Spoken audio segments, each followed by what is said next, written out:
Pramo ato abusa framo munyina aha UTV so eni omayimo ene amahodwa so nsem ayensa kan yeboabo no eno ena edu so yede ebramo efi abeka junction ewo ekrakopon mu this way chocolate drink osudio hia ene enso special ice ene ensio ebo de enemo eye krojin ena afa special drinks eno so emugu ahodwa ukona to boas na ucheche mu ado pebia no wombe bi ede amaw sa enwuma ko ene aboafo enkai na aka bom aso asne ayede from Tubeka Seboy Bremo Sanso and a DSTV channel 360 Kasebo ye try eguso na debedi emu akutini bi enie aban ade atudwasa land any sea borders no say obebie it has been a Sanso and a year a bibrim amai miensa Mali Guinea and Burkina Faso no a year a bibi my echo was in pain for the atudwasa one more year amaya Wama shumo den papa peninti no wamo hwe kwampo befa so aboa ama adwubrew ene bambo aje adwapa atena so e wosa amanji emo Sino hydro project a na ekoso e wonyinahwi ene ne mpotemu no wodo no a sei aban awie atene safri ho ama omampanyi abedi eche Dr. Muhammadu Bomi akoya amamra wode abie ano sei Ukraine mampanyi ede atu edwase waya krado se wone Russia mpanyi 42 mampanyi no ebesin konwa na amato adwafa ne mabebre hu ebetumi di asomdwe ene adwobro aba wonum entema busuafo wei ene ensembia ebi eka na editie na edihwe ene aso no so project yede ebramo ewo UTV so ewo enkran abeka junction Midday ede Afia Adutwumwaa Morosa me ena from Tubeka Seboy Midday ebramo afei emu ensam enie Amampanyi na adedankwa ekufo do Ghana mampanya kasa memu no de atodwa se no face mask a COVID-19 ada amanti baby abekobia na ebuto ohune ne wano no osi enye ohye ese ye behye wei ene ensam fofra wode aba fellow Ghanaians. It has been a difficult 2 years for all of us, and we're seeing light at the end of a very long tunnel. I appeal to all of you to live responsibly. Protect yourselves at all times. With countries in the ECOWAS community, especially in our neighboring countries, presently like us, recording very low levels of infections and having significant numbers of our people vaccinated, and on the advice of the National COVID-19 Task Force and the health experts, I've taken the decision to revise the COVID-19 restrictions enacted under EI 64. From tomorrow, Monday, 28th March, the wearing of face masks is no longer mandatory. I encourage all of you, though, to continue to maintain enhanced hand hygiene practices and avoid overcrowded gatherings. All in-person activities, such as those that take place in churches, mosques, conferences, workshops, private parties and events, cinemas and theaters, may resume at full capacity as long as the audience and all participants are fully vaccinated. Hand washing and hand sanitizing points should be made available at these venues. Outdoor functions at sporting events, entertainment spots, political rallies and funerals may resume at full capacity, again, as long as all persons at those events are fully vaccinated. Government will continue to engage all religious and traditional leaders, agencies and institutions to encourage their congregants, subjects and citizens respectfully to be vaccinated to help achieve the 20 million target by June 2022. I'll also urge the media to support this campaign in full.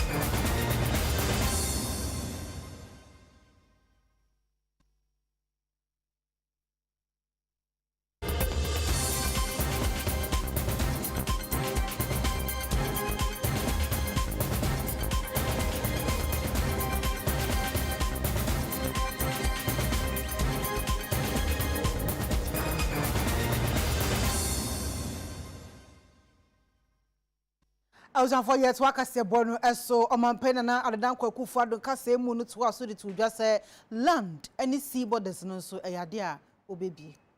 Fellow Ghanaians, it has been a difficult 2 years for all of us. And we're seeing light at the end of a very long tunnel. I appeal to all of you to live responsibly, protect yourselves at all times, and do everything we can to stay safe. As we lift these restrictions, now is the time for all of us to join hands, work hard, and help put our nation back onto the path of progress and prosperity as we resume full production and increase productivity. As your president,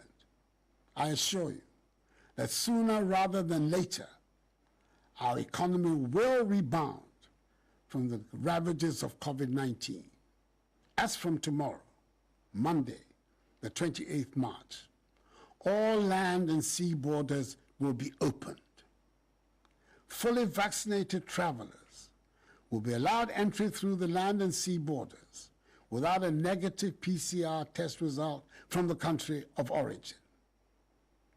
Citizens and foreign residents in Ghana who are not fully vaccinated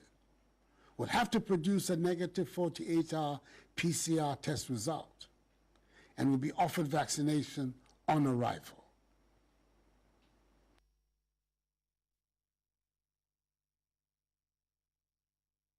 Sanso enna wochiremu essay akwantufo a wonom awo COVID-19 panie ni bie no na me adom na mo bedru Ghana hasi asomdwe mu mo dru Kotoka International Airport a enya de a be yo mo test chinchinchina biem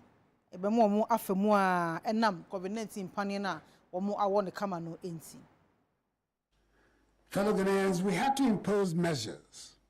to limit the importation of the virus into our country, especially as our first cases of the virus were imported through the Kotoka International Airport, KIA. Currently, the Kotoka International Airport only allows fully vaccinated passengers who are in possession of a 72-hour negative PCR test result prior to embarkation and have a negative antigen test on arrival, entry into the country. Ghanaian citizens and foreign residents in Ghana who are unvaccinated or not fully vaccinated currently are given waivers by the Ghana Health Service to allow them entry into the country through the Kotoka International Airport. They must also have a 72-hour negative PCR test result prior to embarkation, take an antigen test on arrival, and are offered vaccination. From tomorrow, Monday, 28th March, fully vaccinated travelers into Ghana will not take PCR tests from the country of embarkation to allow them entry into the country through the KIA, and will not be tested on arrival. Citizens and foreign residents in Ghana who are not fully vaccinated would, however, need to provide a negative PCR test result of not more than 48 hours. They will undergo an antigen test upon arrival at KIA and will be offered vaccination there.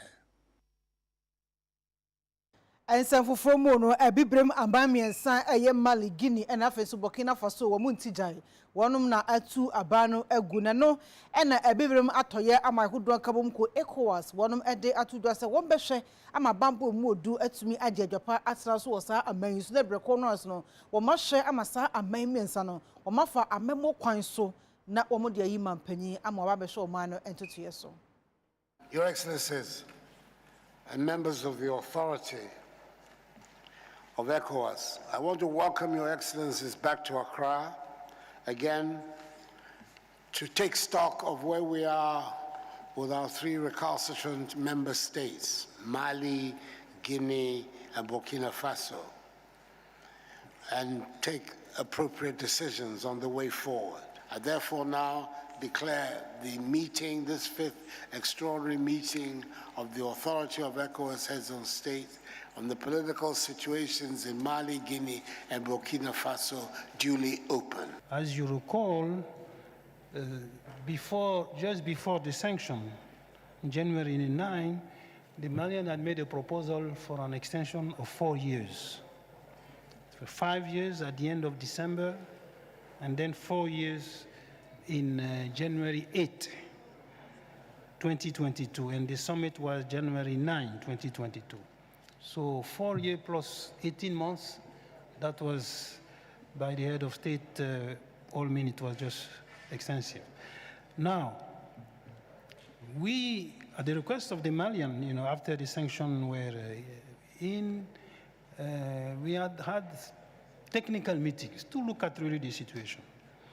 What has been done, what needs to be done, what is the situation.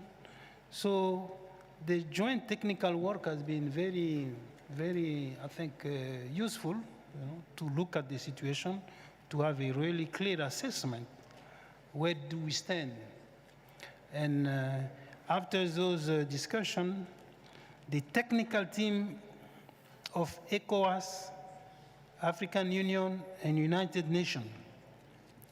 when they look at what was proposed by the Malian, internally, they said that they looking at every single action, they say that, well, the election could be done in a shorter period of time. But the Malian explained that they needed more time to take some of the key action that they consider as critical. But the ECOWAS, African Union, and United Nations team also took into consideration all the key action that the Malian indicated, but there were some views in terms of how much time we need to do this action or that action. So this is, after long discussion, in Bamako, it came to 36 months, and 29 months, now 24 months. So this is really the situation on that.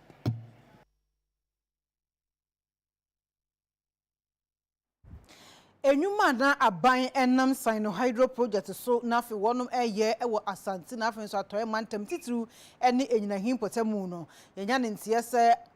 adwuma no emududo no a wonum awie emenam so omampanya be die che Dr. Mahamadu Bamia akoye amamra wode abie ebi ano sa kwan ahodo da atwuma mponuam nsene no mu ewo asante mantam ena nansu eno so ewo atoy mantam no nanka sino hydro adwuma eko ni chiri mo de bosome baako aduasa 30 months na nkebeye edi awie na so nyaade ebre no krompo eso ye adwuma eko na tumi awie akwan ahodo no ate wonsa edi afri ho eno ena Ghana mampanyi abedi ekyire His Excellency Dr. Alhaji Mahamadu Bawumia ekasa na wokyire mu a enye hono mu nko anwo ukopie mu ewo baabi etise Tamala interchange ekoso atoye mantamu eni finfi mantamu so no akwan ahodo bebire hono ma wohwe no waye nsisi mapa ewo so hoho agi ase kind of pepe su kwan so no eye Eastern Corridor Road Network pinfu gonjumadie so honum gidigidi a ohwe no musenche bia no obewie na wate wonsa edi afri ho na ne kwakura mu no ena ode aseda mapa ema China aban so ono so bo ma Ghana kono senyina so mampuntuo ashita wo man no mu many ajepa because yebe share ase no ejuma de o share ase a ubompaye se embre awieye fefefe enti nyame na ehira masa ejuma ya ye share ase mo bibia abawieye kama yeda nyame ase ya kwan yi na da ho from independence aban eko aban bi yeye na dodanko akufo ado na aban na ebaye na ese wedie ye debeye akwan yi ama ekimamponi enti yeda nyame ase se sa no hydro model yi master financing facility ya ye no uko Cape Coast ya kwan Sunyani Kumasi Jasikan Tamale Prestia ninyina eda Ghana henyina unprecedented in terms of financing aye no so yeda nyame ase with the People's Republic of China government Midday, I thank the People's Republic of China, the government and people of China. The ambassador has been of a great help. Waboyem, pa, and he will still help some more. And I hope so.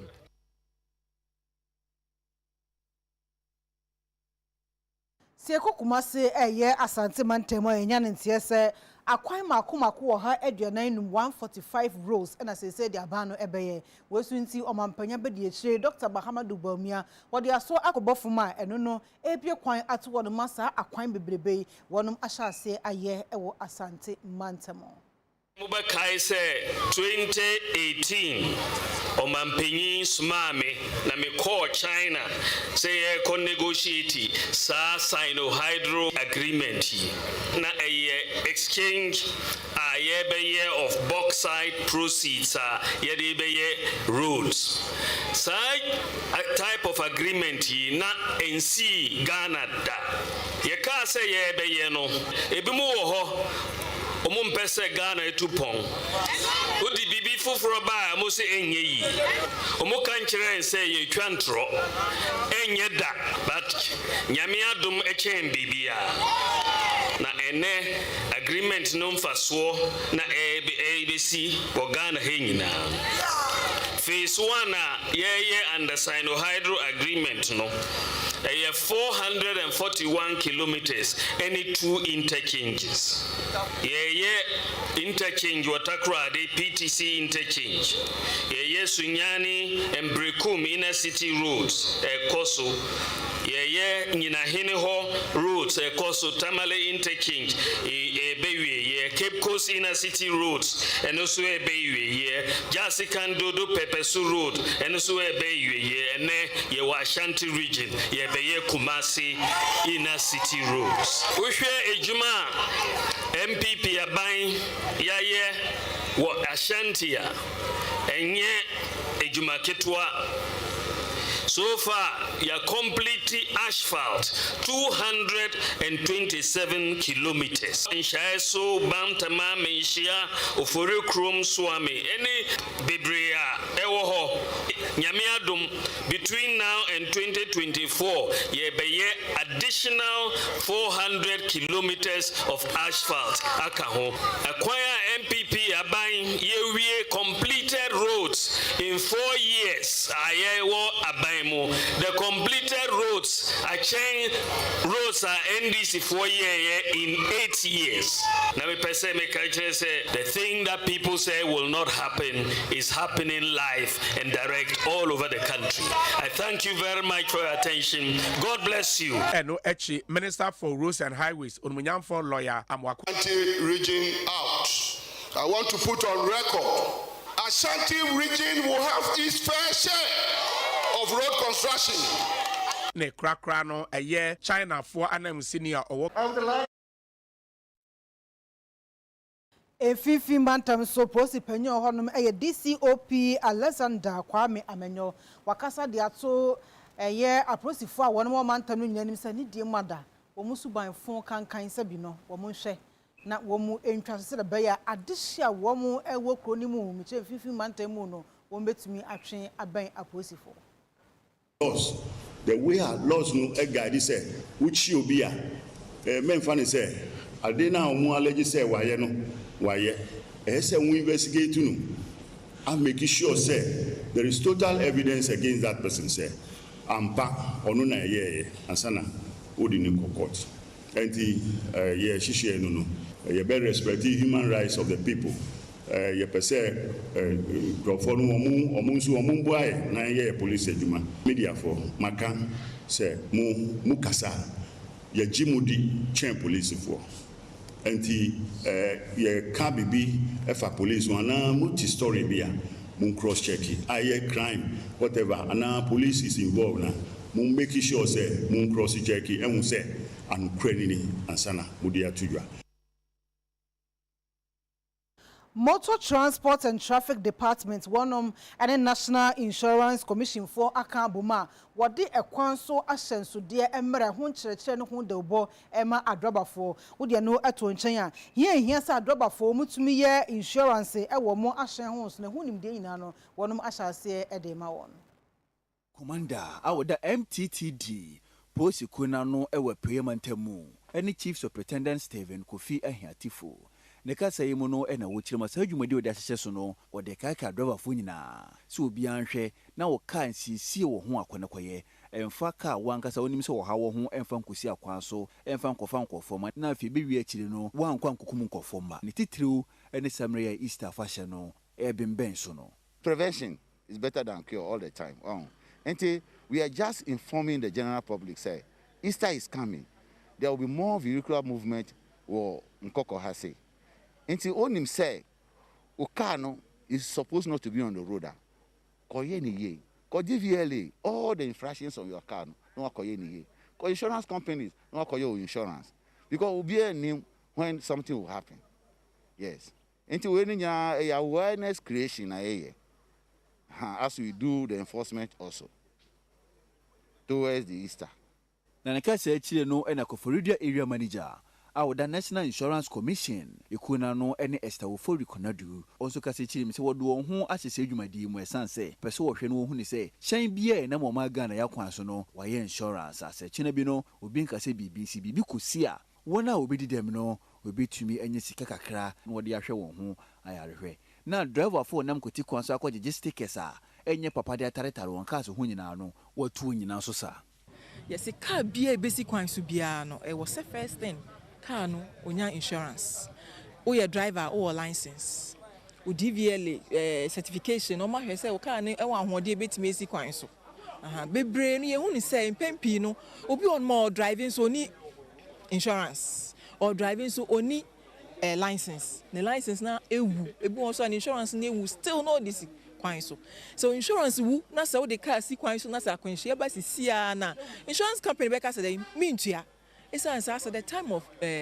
accident and now insurance na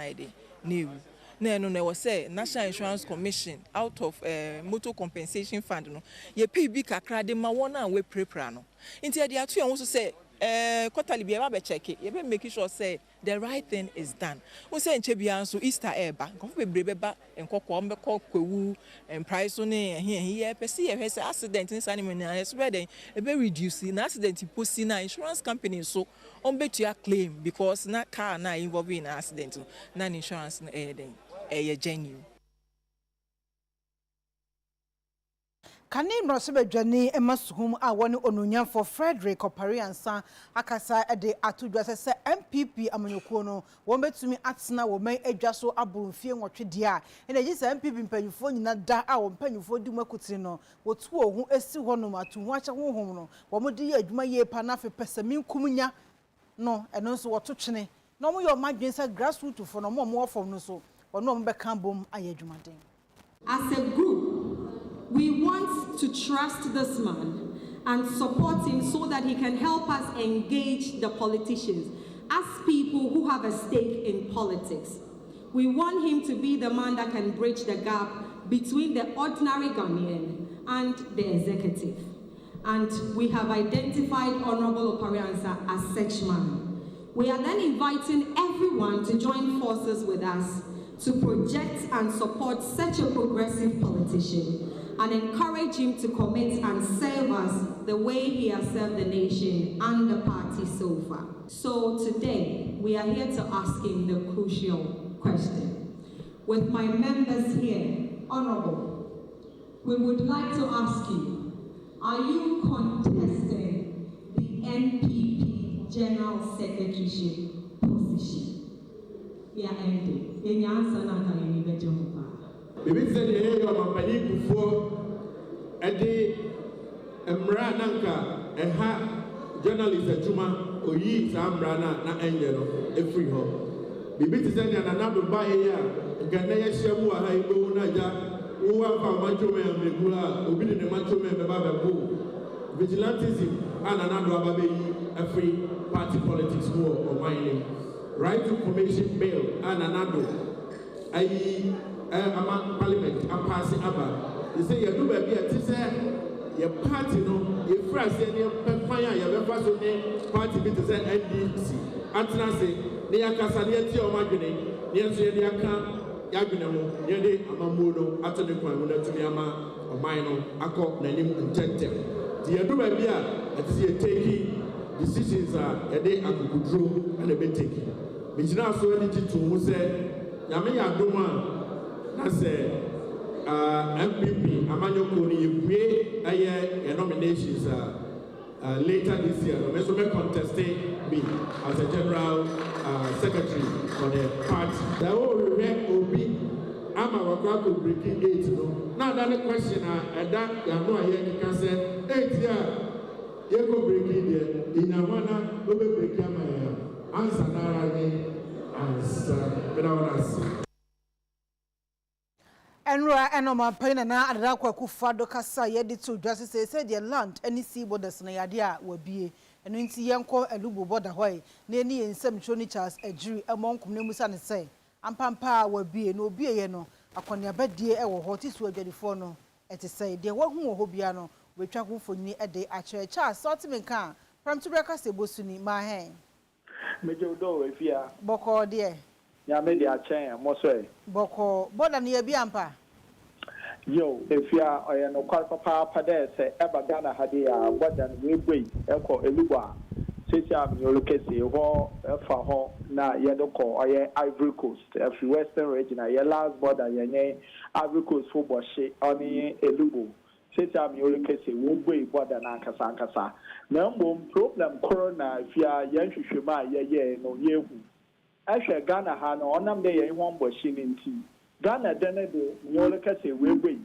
na so ye Ghana ni na anya tra ye border na ebo da wa tro ho goodbye na e tra da border na edro ko eyifo ya Ivory Coast fo wa na agasa no ebo dru ho no na da border ne de watu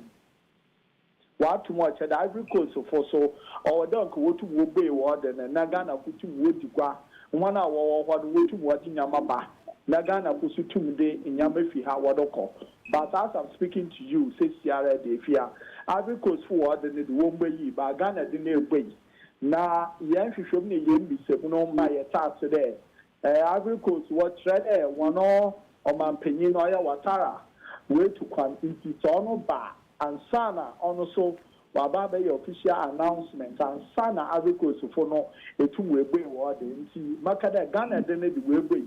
but senya epim no de wura Ivory Coast tia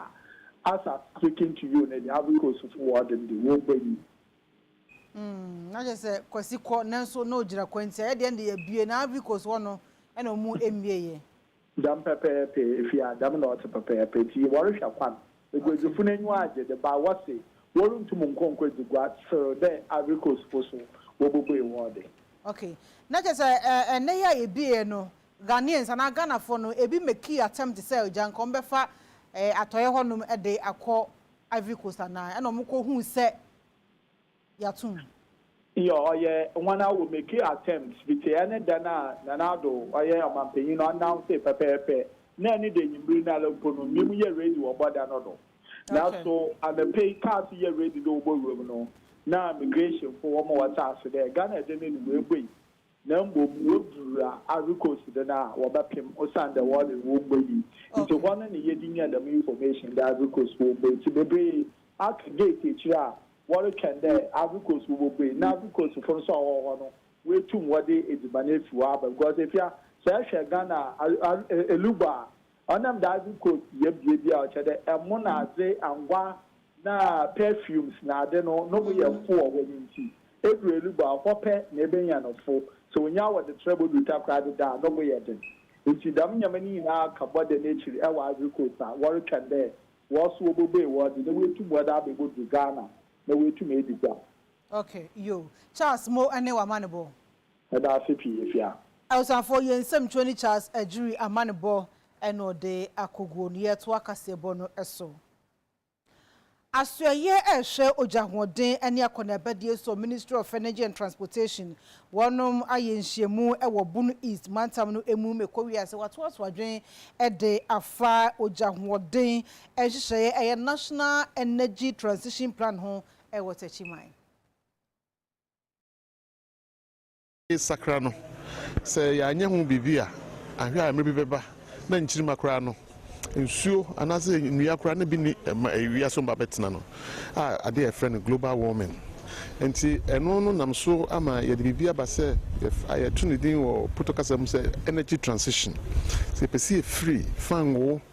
ene eja ye de no aduane ne de kaka no nyina ye free mu eno na ema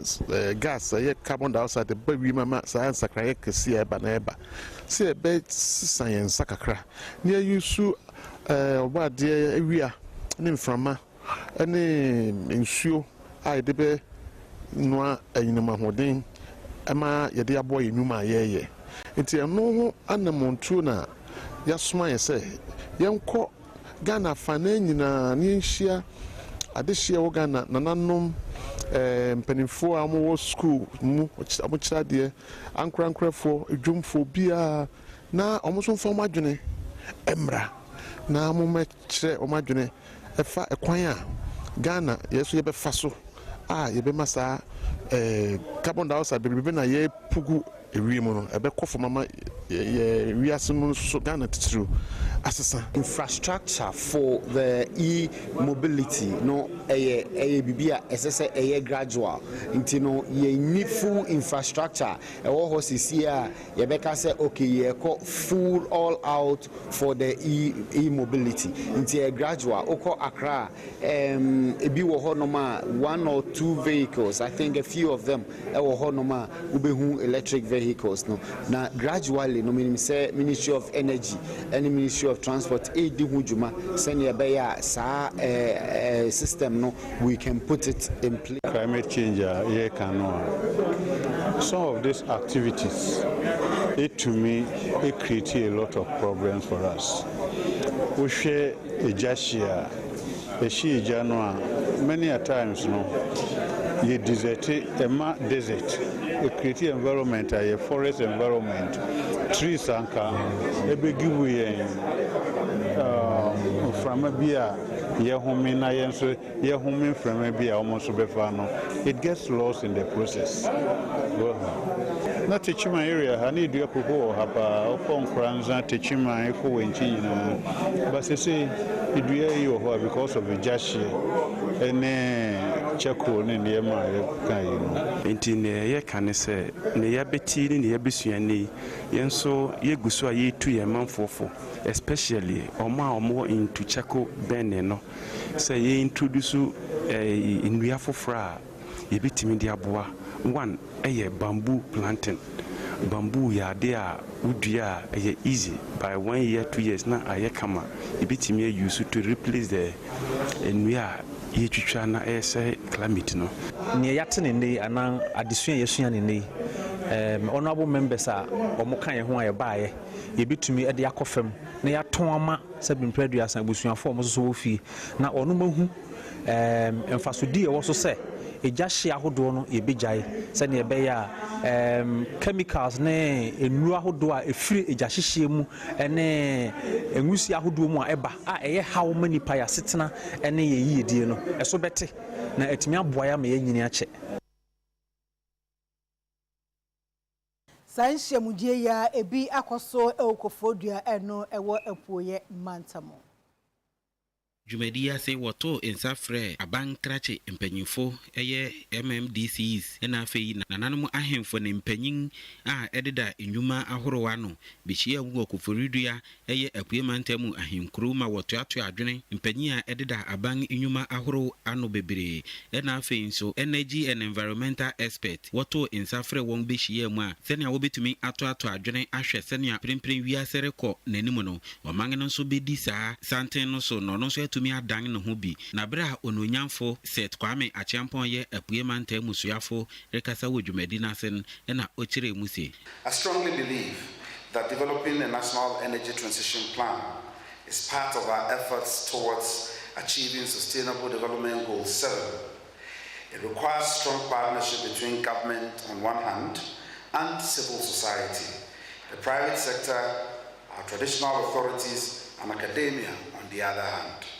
An energy revolution based on renewable resources and energy efficiency is urgently needed, not just to accelerate economic progress and development, but also slash emissions that are rapidly warming our planets. For border Omanpanyi say we be no yasheda atu yensem trofo atoto borders no bia no so mo ko hwesa mpampa ya bia onse edi ka de mo akwelibu border ho no ama ho no yakohwe se de sitie se de mo sampa border nso ho no yensem twoni William Arthur wono ene wo ho really my hen yo boko de yo moto min kan bia na enne eye enra Omanpanyi nana adodan kwa ede na nsem asuga se eye nan border na no yebi no yetimu efi sunane ene ahomachi ye ba sampa o German north na ye refuno mantewu hana ye wo borders ne be ba nsa edi e wo sampa ye wo bi ogunu krum na ye wo bi esu e wo banda na ye de ni etre eye sampa na ye be hwe senia Omanpanyi de na nsem asuga no say na ise no eti eko ho na ye ba sampa border no ye ne penifo di nkomo no kire eye after time aye be du on anopa no be no du ni de na kudibuafo no be emu be 70 de na ofi honku no so aba na ene so eye sampega etilo ejadifo a omo sampa no na na efri eye kudibuafo no omo na e pa sampa na omo abuja na esan say enra na Omanpanyi na etu gani no nipa dodo na enseda enti wo kudibuafo eti abeye wo na obedi gba ba ko mienu mienu na wo ba na wo susu say ena edi enimu ni de no nipa dodo na no ebeba na ka akese ni bio na aba na sisi ani de eye jada ni no na ema wono wan be ni be ba ko mienu sadi na wono eba sisi ani ka say de eye sampa boda ni de ye bie eye kudibuafo no eba na ewie ya no so no ye ba esampega ebehwe senya igana nkasa etifie yie eye boda no eni dwedi foto ekasa no ma wo se eye first na ye full boda ni mudie na igana de enkosokra fa eye jobana na eye nipa kwa ye le enseda edia na enura ya na eye direct no eba ya ye bie igano no improvement going better improvement is aba o hwedwam hana eye ni padodo pa e wa ha kodibuafo no aba bibre na Ghana fo no na o free jobo ene na tefo no so no aba be ka ho a eye sampa de meka se wa wo ha ni eye ni die ma won ye ne maya ni mema ni bisukwa kasa ya o se first ni kwa de na ye to boda ni disco ni ade kwa ye modi eti si aye bi ni de ene disco de na no free na ene ku de no o metumi abo disco no mo di asa mo ho ato mo eti meka se virtually ni de economic activities no e die eye border ni de economic activities no after here e ma sampa no so no se nya na ni nyam etie dadada no esa fa ni tuma pa e de fra mo ene wa mane babusuafo yensem twoni William Arthur amanebo ene ode akogo na wakasa efri sampa border honom ye ko ensem foforo emu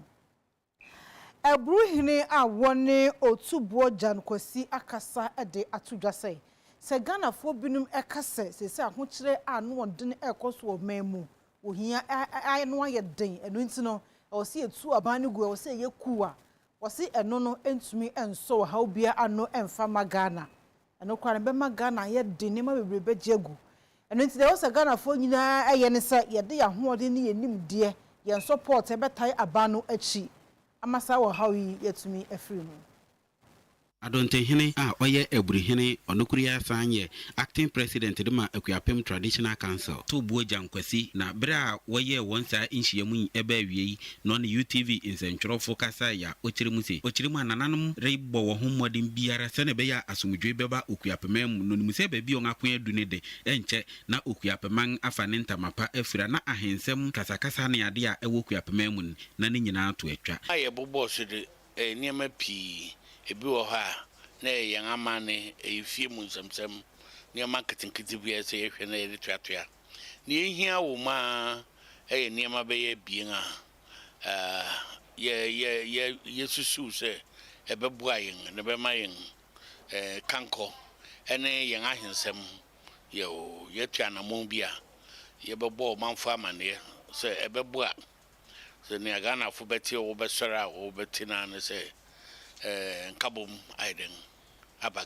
Wasande to ya susi se wo hwese ne oman no mu ayeden na won nananom de wo mu se wonya manyosem de nanso edu baabi na se ne bi rekoso na enya na se wode won anoto mu bi na okire mu se prempren obete na ebi mu se wo pese wokutu abangu ne ade na okire mu ase wo hwa wiase nyina ayeden ntinia erekoso no aban mu hia nipa dodo no emmoa no ngabeta na achi no ngahwe se na wo be ya wo betumi akokoden na ahonchiri bi o mangene komu no onga yi afimu de asi okwantrodo so na obia ho ahenhan no ku etwem kra ne atibia asem bia no a yentimi nkama enye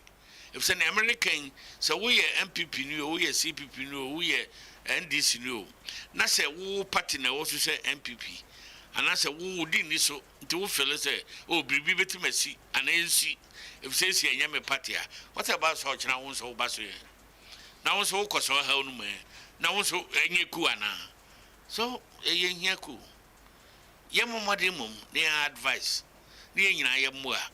na yiye enye yiye na Ghana de eye nyina ye ndia enwachi na nakwa mejebi oye checheyere hene nso wode ne si ade so na se wode ne be kire okuapeman enu nti wo fasa akwanya no so de ne be kire okuapeman a mpanyin bo na baso papa kire ne se prempren checheyere ho no na owo no ewo ayensu ya no ono no besi okuape hene anamu wo ho ase biribi ani a wo besi ne so ansa onga bokuape hene anim opanyin enije papa na bra on UTV nsenchorofo kasa no de tugwase prempren baby edu no ohia ne manfo nyina achitai no watumi apre mpuntu de aba checheyere na checheyere nso afa ne ntamapa afira emeka ne se menko ami se meya mahodi nso a timi stress me manfo nyina ra na nije kase amodidi mechi me member of parliament honorable Teddy Adi ene afoforo bebre ebeka ho members of parliament mpo awon fimi constituency nije awode be kan ho no ne American ne say sa ahoden ande modidi mechi no momfa sa ahoden nka me ho na mintimi mfa nchechechechewre kuro Awsanfo yenko ahoma no so na ne yensem twoni ye Seth Mante emo enkomo kakra na arehusam abeto ya pronso nyina ene say wosofuo bi wafa abrantie bi anampo oni abrantie bi akeka eso pese wo fa ne to wode ne be ma hye ne to no ne da abrante no nso apene na ni nyina ne se wo bo modia ma omudru dem no sa abrante ne pene ye no na nya pene papa bia ono nso ne ne yon na ne namfofo omo akobon kobo ni nyina kire wo mo se so fuji se no pese o ye me eno nti mepene eno nti meni sofo no kodem na oyi ne ho ne be ma na de be hye me to a mo mra dem ho na alarm embru ampampa abrante ni papa ekowura dem sofo no wo yi ni be ma de be hye ne to a na ne namfofo no so pie ho abrosifo ache sofo no sasa yesem twoni Seth Mante e wa homa no so set sort me ka ma he mejo so na diati ayampa ho ayampa todo hwa police station ho no cry omode ne ba ye no na handcuff gulin sa no suppose for aso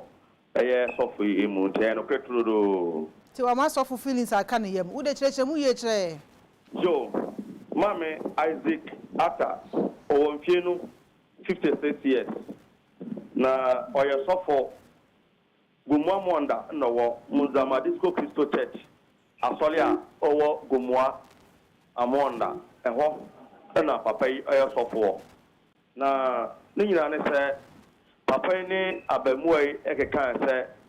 obese oni bibi na omma no sunsun mu a emu ye den bon ho ban no tumi nya sika bebre ntobe de a ti se ofa ne tulum na one ne da na one ne eye bibi wo sa ne mani bi antana sa power no ne sika obenya no abante no so nya no ma ne sunsun mu a den a obi kwa tumi nya no hwe na se jo yi bi asbe kwa nim enti papa no no ekeka ya na branche no efre so nti kama branche no efre so sa no na branche no ko ne dan fama ne se osofi akwa che ne se one no obefa ne trum enti opre so a say no be yamana benya tumi bia ni sika bebre ono betumi ato no enti so maka say ena no pay ena papa no say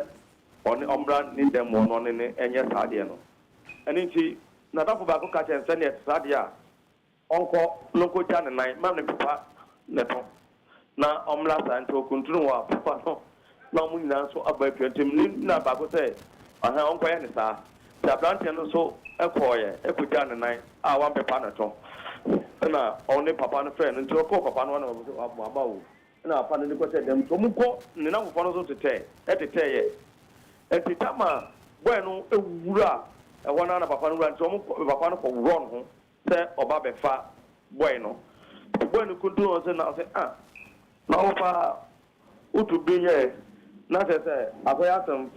na say boy no o manu turo mane de pepa ti boy no yeso kuntu ona boy no bowa pena na fofo bowura edem ho no mo che papa no mo de ne baye no sabe na ne part private che papa no ni ka ko bi nse no mo de ba police station na police force ye ne sa ono mo ko fa na nkoto boxer bi baye mo de che papa na me no ka sai tomla se district police command na sefia mo so Isaac after 56 years papa imua sefia no embra eni be DSP David Osei Fofie ono no police commander o say nso cha anapa omo de ba ko gina court na omo de ne kwa embra so ani neti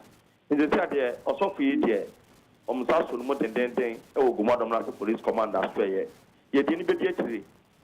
ya ka ya fa ka mi etie na amane bono yo sat men kwansa anyam bia ye hu se ye bie dan bi ho na empanyufo bi rewrem na empanyufo no eye sofo no na safo empanyufo ana se eye nabusuafo omo mo twetwa police empanyufo